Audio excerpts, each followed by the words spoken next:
अस्सलाम वालेकुम नाज़रीन, मेरा नाम अली हैदर है और आपका शुक्रगुजार हूं कि आपने मेरी ये वीडियो देखने के लिए वक्त निकाला। बॉलीवुड एक्टर्स और एक्ट्रेसेस का पाकिस्तान आना अब अचंभे की बात है, लेकिन एक वक्त ऐसा था कि जब ये कोई सरप्राइजिंग बात नहीं हुआ करती थी। बॉलीवुड के सितारे, इंडियन फिल्म इंडस्ट्री के सितारे पाकिस्तान आते रहते थे। सैफ अली खान यहाँ पर आए, उन्होंने आके कॉन्सर्ट किया। उसके बाद फरदीन खान यहाँ पे आ चुके हैं, मलाइका अरोड़ा यहाँ पर आ चुकी हैं, कॉन्सर्ट कर चुकी हैं। शर्मिला क्या नाम था उनका, उर्मिला माटोलकर जो है वो यहाँ पे आ चुकी हैं और बेशुमार सितारे यहाँ पे आते थे और बाकायदा उनके यहाँ पर कॉन्सर्ट्स होते थे।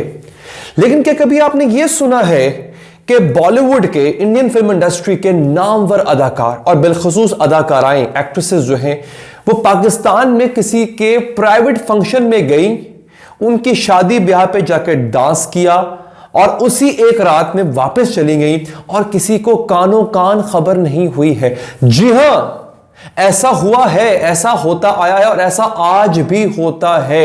ये जो बॉलीवुड एक्टर्स और एक्ट्रेसेस होते हैं ये इंडिया में भी ऐसे ही करते हैं। वहां के जो बड़े अमीर कबीर लोग होते हैं वो उनको अपनी शादियों के फंक्शन पर पैसे देके बुलाते हैं, सिर्फ अपीयरेंस के लिए बुलाते हैं कि आप सिर्फ हमारी शादी पर आ जाएं, और उसके लिए वो 10 मिनट या 20 मिनट की अपीयरेंस के लिए वो 20-20 करोड़ रुपया लेते हैं। अगर डांस करवाना चाहें आप उनसे तो फिर तो इससे भी ज्यादा रकम मांगी जाती है।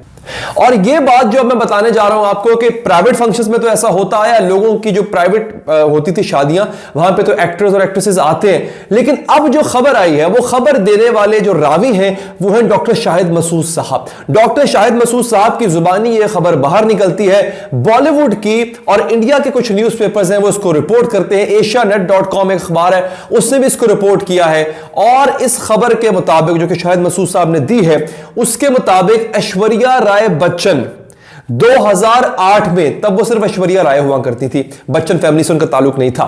ऐश्वर्या राय 2008 में पाकिस्तान उनको बुलाने की कोशिश की गई थी और बुलाने वाला कौन था? बुलाने वाले थे जनाब आसिफ अली जरदारी साहब। 10 करोड़ रुपया, आज भी ये बहुत बड़ी रकम है और उस जमाने में, आज से कोई 10-12 साल पहले तो बहुत बड़ी रकम हुआ करती थी। 10 करोड़ रुपए उनको ऑफर की गई थी ऐश्वर्या राय बच्चन को कि वो पाकिस्तान आए और आके जरदारी साहब का कोई प्राइवेट फंक्शन था उस पे आके एक डांस परफॉर्मेंस दे।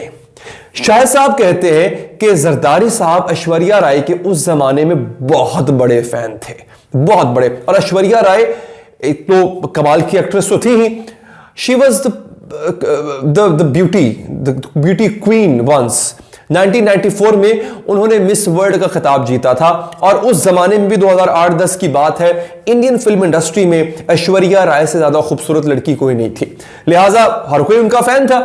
तो वो ये क्लेम करते हैं डॉक्टर शाहिद मसूद साहब कि आसिफ जरदारी उनके फैन थे और इतने बड़े फैन थे कि बाकायदा उन्होंने उनको बुलाने की कोशिश की। अब ये अखबार यहां पे लिखता है, मैं पढ़ भी देता हूं। वो ये कहते हैं कि as per Asianet news, former Pakistan President Asif Ali Zardari was a huge fan of Aishwarya Rai Bachchan, so much that he had allegedly offered the actress 10 crores to perform in his country. While there is no proof to validate the information, but the report claimed to have accessed an old video wherein Pakistani political analyst Dr. Shahid Masood made the allegation. Dr. Shahid Masood के मुताबिक उनके पास कोई पुरानी video है जिसमें ऐश्वर्या राय जो है वो वहां पे किसी प्राइवेट फंक्शन में डांस करती हुई नजर आ रही हैं और जरदारी साहब भी शायद वहां पर मौजूद है। अच्छा, मसूद साहब ने यह भी कहा है कि बहुत कम जो है ना, वो क्या कह सकते हैं कि Masood reportedly said that a very few famous people from Pakistan have invited one of the biggest actresses of India to once come and give a dance performance at Pakistan's Rashtrapati Bhavan. बहुत कम ऐसा हुआ है, बहुत कम ऐसा हो चुका है पहले भी। अच्छा, अब यहां पे वो कहते हैं कि इसका कोई एविडेंस नहीं है, लेकिन डॉक्टर शाहिद मसूद साहब का क्लेम है कि ऐसा हो चुका है। अच्छा, मेरे लिए अचंभे की बात क्या थी, मुझे नहीं पता ये बात सच है झूठ है, क्या इसके पीछे कहानी है। 2008 में अगर ऐसा हुआ है तो ताजा मोहतरमा बेनजीर भुट्टो की शहादत हुई थी, ताजा। चलिए, प्राइवेट फंक्शन नहीं, उनके किसी क्यों कह लें कि सरकारी तकरीब में भी अगर उन्होंने आना था ऐश्वर्या राय बच्चन में, तो मेरे लिए बड़ी अजीबोगरीब ये एक बात थी। मेरा दिल नहीं मानता, मुझे नहीं लगता जरदारी साहब ने ऐसा चाहा होगा या वो आई होंगी। अच्छा, क्लेम तो अखबार ये कर रहा है कि वो आई थी, ऐश्वर्या राय बाकायदा पाकिस्तान आई थी।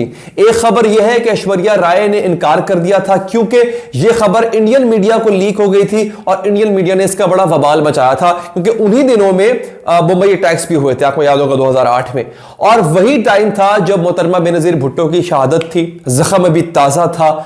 तो मेरा दिल नहीं मानता कि जरदारी साहब ऐसी ख्वाहिश करेंगे।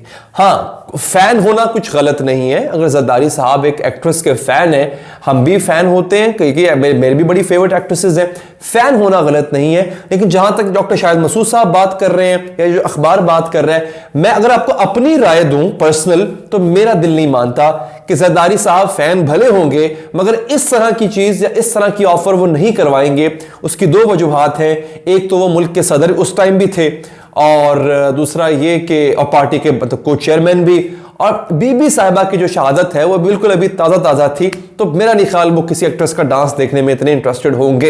एक बात। दूसरी बात ये कि आसिफ जरदारी साहब का नाम जो है एक्ट्रेस और मॉडल जो अयान अली हैं उनके साथ भी लिया जाता रहा है, और अयान अली का जो असर व रसूख था, जिस असर व रसूख के बिना पे वो सिंध गवर्नमेंट को, पाकिस्तान गवर्नमेंट को, यहां के अदालती निजाम को चकमा दे के चूना लगा के चली गई बाहर, और कोई उनका बाल भी बीका नहीं कर सका, कोई उनका कुछ नहीं उखाड़ सका। तो यहां पर भी जो तनकीद करने वाले हैं वो कहते हैं जनाब कि ये तो सारा असर व रसूख ही जरदारी साहब का था, क्योंकि जरदारी साहब जो है वो अयान अली साहबा के साथ बड़ी अच्छी दोस्ती रखते थे, ये भी ताकदीन कहते हैं। अब इसमें कितनी सच्चाई है ये अल्लाह बेहतर जाने। तो ये भी ऐसे मामलात हैं। अब आप देखें कि जो अयान अली केस की तफ्तीश कर रहा था इंस्पेक्टर, फिर प्रोसिक्यूटर जो था वो भी मारा गया, कत्ल हो गया। कौन अयान अली इतनी मजबूत कैसे हो गई, एक मॉडल इतनी ताकतवर कैसे हो गई कि जो उसके पीछे आए उसको मार ही दे। तो ये बातें कुछ थी ऐसी जो कि मेरी समझ से बिल्कुल बाला तरती, मुझे समझ नहीं आ रही थी कैसे कैसे हो सकता है। अलबत्ता जो ये स्टोरी है, इस स्टोरी में कितनी सदाकत है इसके बारे में मैं कोई राय नहीं दे सकता, चाहे झूठ है। हाँ, ये मैं आपको जरूर पहले कह चुका हूं कि शाहिद मसूद साहब का ये क्लेम है। अगर वो ये क्लेम कर रहे हैं, वो कह रहे हैं कि और हो सकता है कोई पुरानी वीडियो भी हो, तो वो वीडियो भी मंजर आम पर ले आए। मेरा दिल नहीं मानता कि जरदारी साहब ऐसा कर सकते हैं, लाख इख्तलाफात सही उनकी जात से, उनकी सियासत से, उनकी जमात से, लेकिन ऐसी किसी हरकत का मैं उनसे उम्मीद नहीं रख सकता हूं। आपकी इस बारे में क्या राय है, कमेंट बॉक्स में कमेंट कीजिएगा, और चैनल को सब्सक्राइब करें ताकि आप तक हर तरह की अपडेट बर वक्त पहुंचती रहे। वीडियो पसंद आई हो उसको लाइक जरूर कीजिएगा, और मुझे दीजिए इजाजत नाजरीन, अल्लाह निगहबान।